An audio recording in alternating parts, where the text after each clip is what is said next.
I remember having this dry cough, just hacking all the time, you know.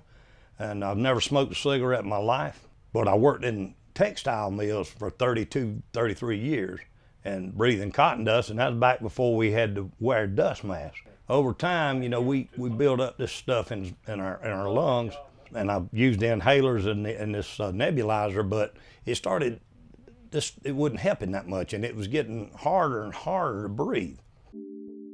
It was kind of strange because I'd never experienced anything like that before. I said, you know, this COVID-19 thing, well, I'm hearing about it's killing people. And so I said, you know, I wonder if people really know what's going on. So I went and got tested, and they called me back the next day. I was positive. The remote calling started that day, and they called me every day, I guess, for 2 weeks. This is Roger. Remote patient monitoring is basically any patient that comes back positive for COVID. We try and keep them away from the hospital for as long as possible, as long as we can do so safely. But if they get to the point where they're starting to have symptoms that the disease process might be increasing or getting worse, then we would refer them back to the emergency room or their doctor for care. It's well documented that patients that have other health issues like underlying lung problems, diabetes, heart problems, they are at higher risk for progressing to a more serious state in their recovery. So we favor contacting those patients first, see how they're doing, and offer them this opportunity for monitoring while they're at home.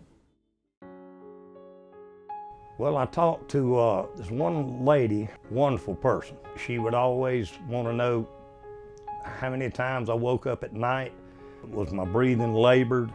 Did I feel like that I might need to call an ambulance and get to the emergency room? How are they doing if they've developed a cough? Is it a congested cough? And also things like, do they have a fever? She was actually the one that told me, you know, use that nebulizer if you need it, you know, only twice a day, but you can use it as many times as you need it.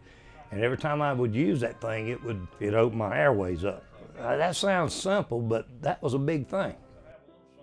I think we've given the patients an outlet for some of these patients are home, live alone by themselves, have been basically isolated from the world, and just knowing that someone's going to check on them every couple of days or so, I think has kind of reduced their stress and anxiety.